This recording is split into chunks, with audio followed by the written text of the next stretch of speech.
Hi, this is Denise from Denise in Wonderland, a magical journey of faith through Christ. Today, we will sink deeper into God's Word and His truth. We have to chase the presence of God, and we can do so through His Word. Let's get started.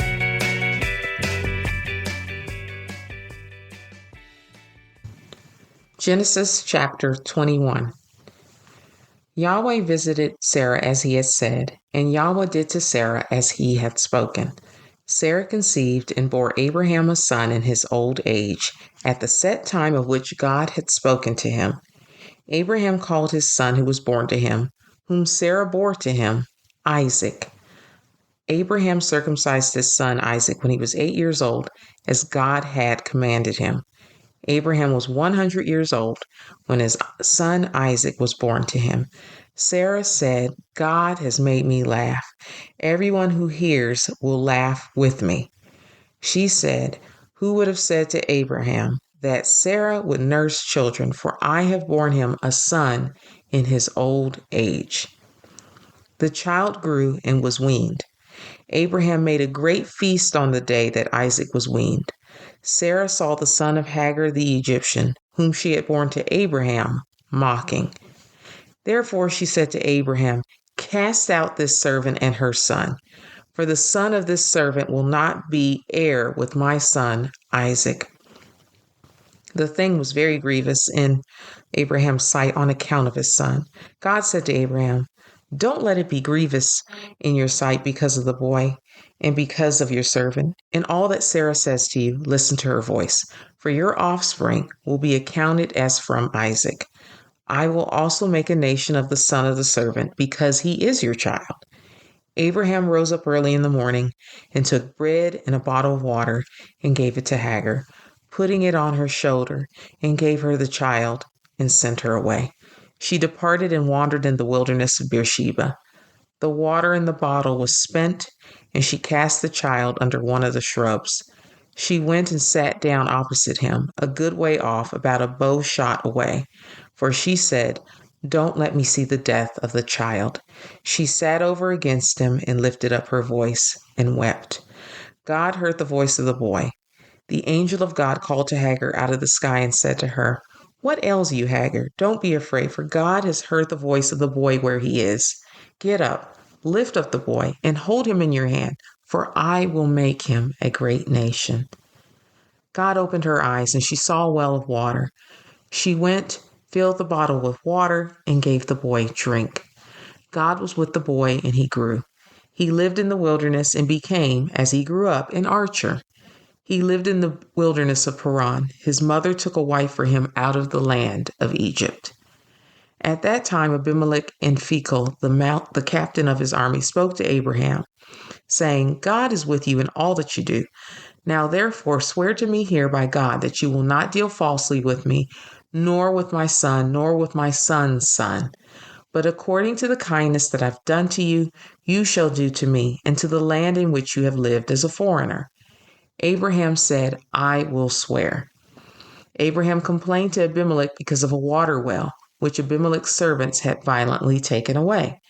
Abimelech said, I don't know who has done this thing. You didn't tell me, and I didn't hear of it until today.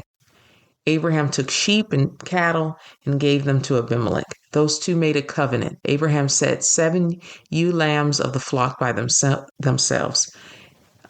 Abimelech said to Abraham, what do these 7 ewe lambs which you have set by themselves mean?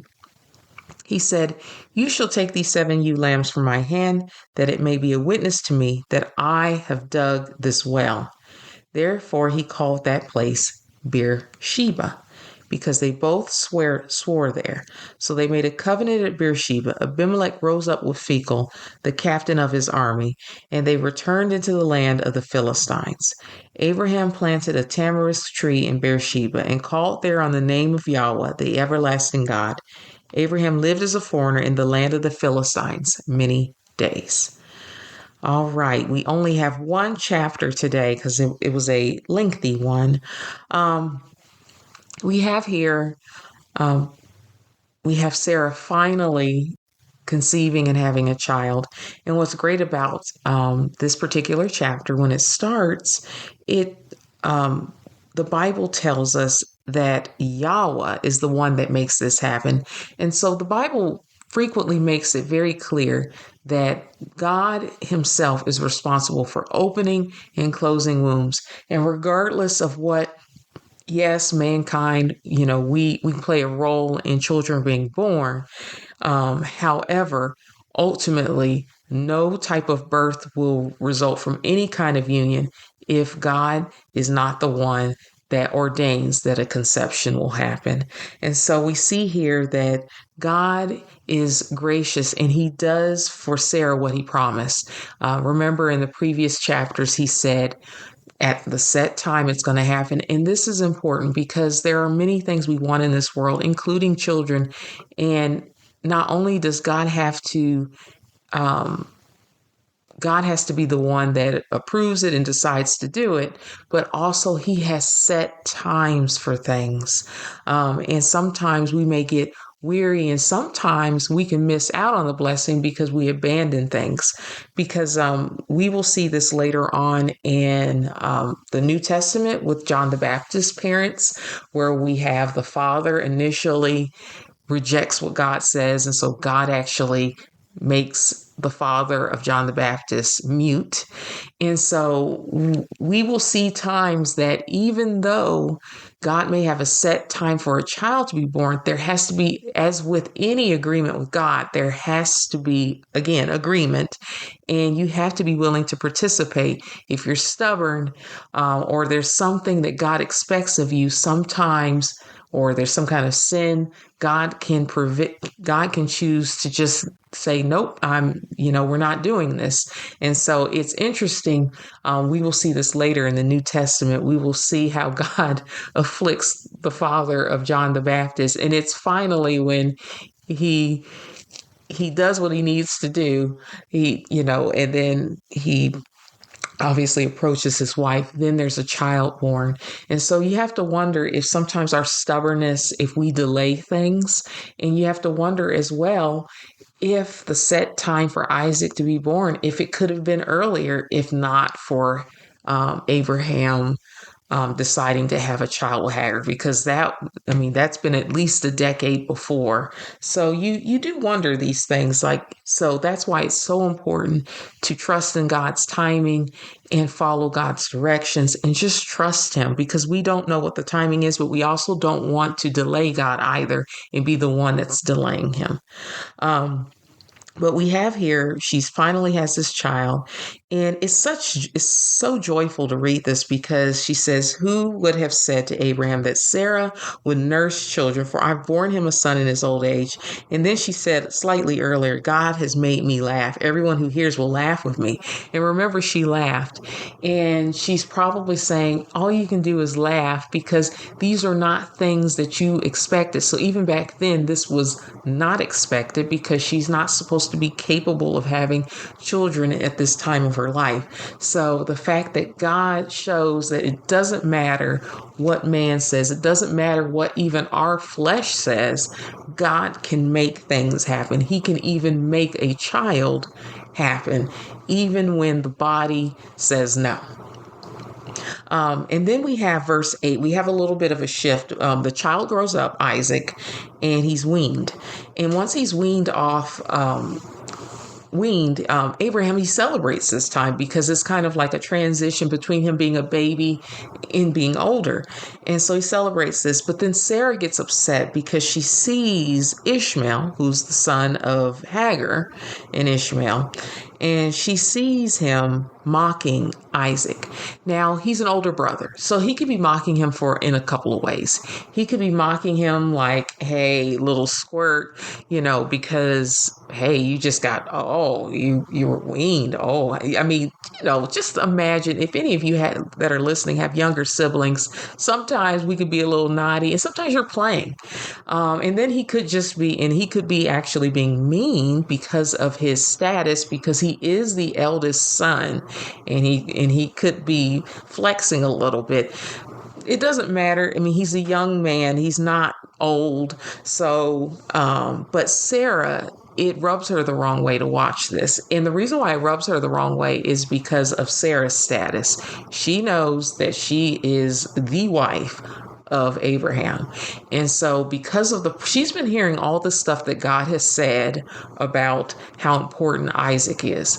So she's thinking, how dare Ishmael treat my son this way, because he's just a little servant. He does not get to participate in the promises that God has. So some of the feelings she has, I don't think is just because of the treatment. I think some of it has to do with status. And I'm not saying it's right or wrong.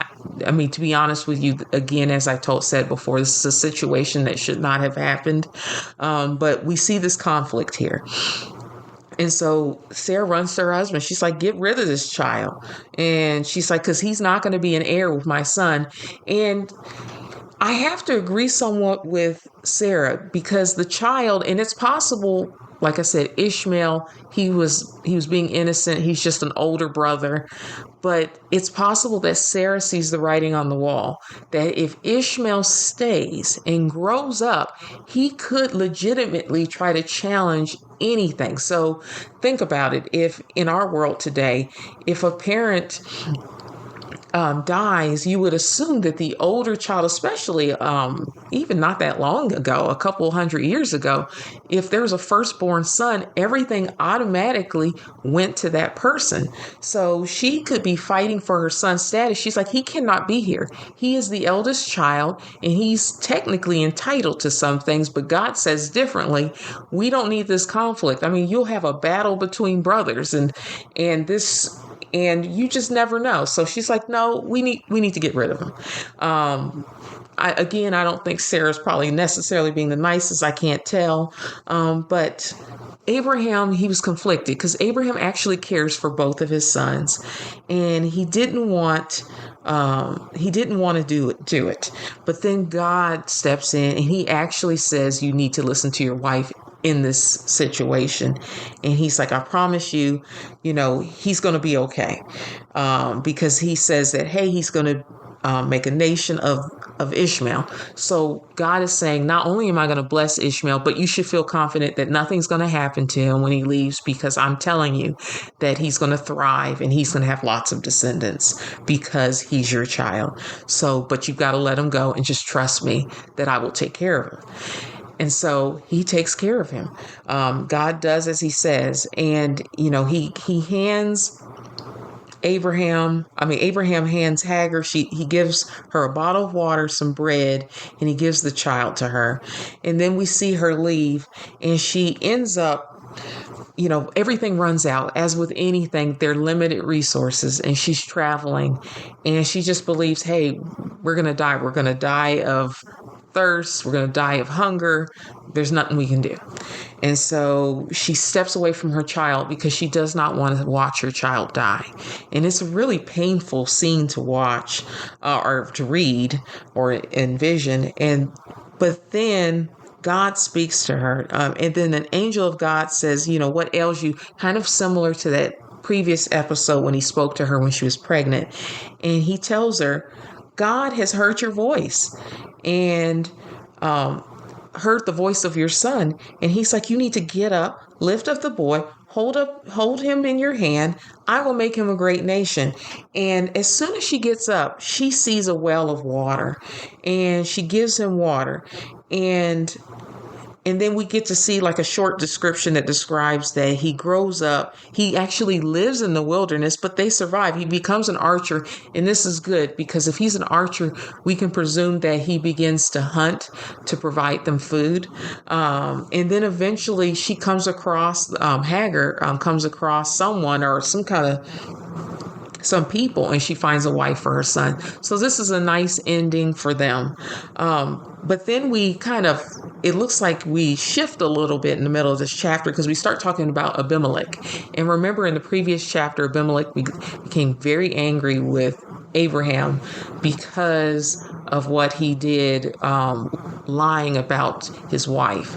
And so I think that this scene, and I read some critics that believe that verse 22 on, actually the events here actually precedes the the Isaac scene with Isaac being weaned and the birthday, the celebration. They think it actually precedes it. So I started to think about why this is put here, and I will explain it in a moment. But let's go back to what it is. So we have Abimelech, and who recognizes that the blessing of God, the anointing, the favor is upon Abraham, and he says,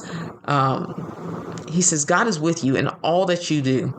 And then he says, now therefore, swear to me here by God that you will not deal falsely with me. So basically, he's like, if we're going to live near each other, Abraham, please don't do something similar. Don't be deceptive like you were before. He's like, I recognize who you are and your status in this world because of your relationship with God. But I ask you, because of this, to not do this again. And so Abraham swears in verse 24. But then Abraham brings up that there's this complaint about a water well, which Abimelech's servants had taken away from him. Now, wells are extremely important in the ancient Near East. Wells are very, very important. And whoever digs a well, not only do they own that well, but they own some of the land surrounding it and the work put in. So Abraham wants acknowledgement that not only is this well mine and I dug it, but the lands around it is mine. So we're seeing a conflict about possession here. And so Abimelech says, well, I didn't know about it. I mean, whether he knew, didn't know, I don't know. But he says, but I didn't hear of it until today. And so what Abraham does is he takes some sheep and some cattle and he gives it to Abimelech. And so basically he said what he's trying to do, he's creating like a contract of sorts and a way of witnessing to something. He's like, I'm going to transfer this to you. I'm giving you these lambs and I'm giving you cattle and sheep. And in return for this, you're going to acknowledge that I own the well. I possess this well and I possess the lands around it. Now, he doesn't say it that way, but that's what this agreement is about. And so as long as Abimelech accepts these animals, accepts what Abraham gives him, he's acknowledging, yes, I'm acknowledging your ownership. And it's almost like Abraham's giving him this stuff because even though Abraham says it belongs to himself, I think, he's doing a great thing. He's like, well, just in case there's any kind of dispute and you still feel like you somewhat own this, I'm going to give you something. So here's some land. Here are some animals. Here you go. Here's some goods. And then they call the place Beersheba, called the Well of the Oath or the Well of Seven. And what's interesting, and I'm wondering if that's why this was placed here, even though this precedes the previous event with Hagar leaving with Ishmael. Remember in verse, let's see. Oh gosh. But in the previous verses, we hear of, well, I thought it was in here. But I'm wondering if the well that Hagar opened her eyes and saw, I wonder if that well is the same well that belonged to Abraham. It would be very interesting if it is, because if it is the same well, it means that Abraham dug and fought for something that was going to benefit his descendants later. And if that's the case, that's something that we need to think about, that sometimes the battles we fight for, sometimes the things we stand up for is not even just for our own use. It is for the use of our children and our children's children. And so that's why it is very important that we fight for things, even fighting for faith in our God. Because even though we believe in God, we could have a lackluster faith throughout half of our life and pass on that lackluster faith. Because whatever we do today, we are giving resources to our children.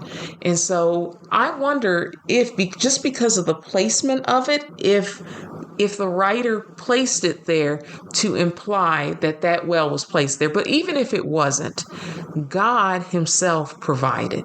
And God will open your eyes. God can make sure that whatever you need, when you need it, is there. And sometimes all you got to do is literally open your eyes and God whispers a word and what you need is available.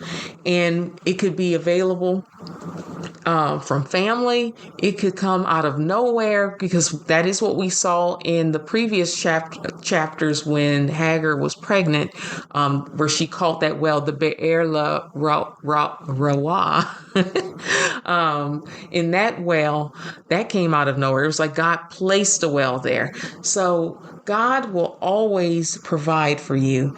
And remember, and I think I've said this in a podcast before, the help of others will always dry up because people have limited resources. So even if, like, let's say you need something and I want to help you and I give you $100, but what if that's the only $100 I can give to anybody? So, but even though I would love to help you, my resources are limited. But see, God's resources are unlimited. And that is the reason why wells are important spiritually, because when we think of a well, we think of something that you constantly go in and just keep retrieving, and you rarely think about whether or not it's going to go dry. And that's what God is, and that's what he does. And see, you have to learn how to build a well in the wilderness as Abraham. You got to learn how to build a well through God. As long as God is with you, as long as you continue to seek God, you are always seeking the well of living water. Jesus Christ frequently refers to himself as water. And that's important. So that's why when we are in different stages of our life, it doesn't matter what's going on, seek Christ. Because when you seek him, the moment that you do, a well of water all of a sudden becomes accessible to you. And that way you don't have to worry about what if someone's going to help you, someone's going to rescue you. It doesn't matter, because Christ is there. Now, because our God is so good, he can send help to us. He can do all kinds of things for us. But we never want to fall into a trap of expecting that others will sweep in and help us. Last night I got in a conversation with my husband, just talking about like the world in general. And, I was thinking about, people, take sides politically or even not politically, just about anything, whether it's in business or anywhere. And so I was talking to him about how we have to be really cautious. Sometimes when things are not going right and we're looking for a defender, we will sometimes be excited if we see that there's a human person who seems to be like a savior of sorts, where you're like, oh my gosh, I'm so thankful that so-and-so here at my job, or so-and-so here in government, or so-and-so here in a hospital, or so-and-so in education. I'm so glad this person's here to defend my mother in the hospital, to defend our country, or to defend our state, or to defend my position at work. We get in this trap. It's great if there are people that will do that, but we have to understand that these people are human. And because they're human, their resources are limited. And secondly, they can still disappoint us. And also, these people are all sinful as we are. So we don't want to put our trust in men. We want to put our trust in God. In God, if we trust God, God makes the decisions if he wants to raise someone up to help us. But God may raise someone up to help us in a certain situation for just 5 minutes and then never again. But we've got to understand who is the source of our help. Where does our help come from? Our help comes from the maker of heaven and earth. And I believe that that's from a psalm that we'll cover later. Our help comes from the maker of heaven and earth. And we don't want to fall into a trap of depending too much on people. We will read later, especially when we get to the New Testament and get to Revelation, that there will be deceivers that will come. And some of these deceivers will appear as good people, great people. God says there's going to be many, many antichrists, and it's not to scare you, but it's to inform you. There will be people that we all think are just amazing who will all of a sudden flip a switch, and all of a sudden we're going to say, oh my gosh, I was deceived. I can't believe this. This is going to happen. And as we get closer to the end of the world, there will be more deceivers that will come. And the deceivers aren't going to come as deceivers. Like they're going to come as people who are going to donate water to you. They're going to rescue you, give you food, do all these wonderful, wonderful things. And then all of a sudden, they're going to flip. And we have to understand that is why we do not put our trust in man. We put our trust in the Almighty God and His Spirit and His Son who died on a cross for us. Now, this does not mean that you go around saying, I don't trust people. I don't trust people. No, not at all. Because we want to engage in this world, and we want to be gracious to people, and we also want to accept when people are gracious to us. It's just that it's important just to know where your help comes from, so that way you don't get angry if someone disappoints you. So that way, if all of a sudden, oh gosh, so-and-so disappointed me, or they did not do as much for me as I expected, it's like, it's okay. But whatever that person did do, I thank God that God sent that person to do that. So it's all about our mindset and changing how we see the world and how we see God. But that concludes today. And I hope you all have a wonderful, blessed day. And remember to keep trusting God and know that He will provide for you anytime you need it. You just have to seek His presence and understand that He is the one who is your sustainer and provider. You all have a wonderful day again. Bye.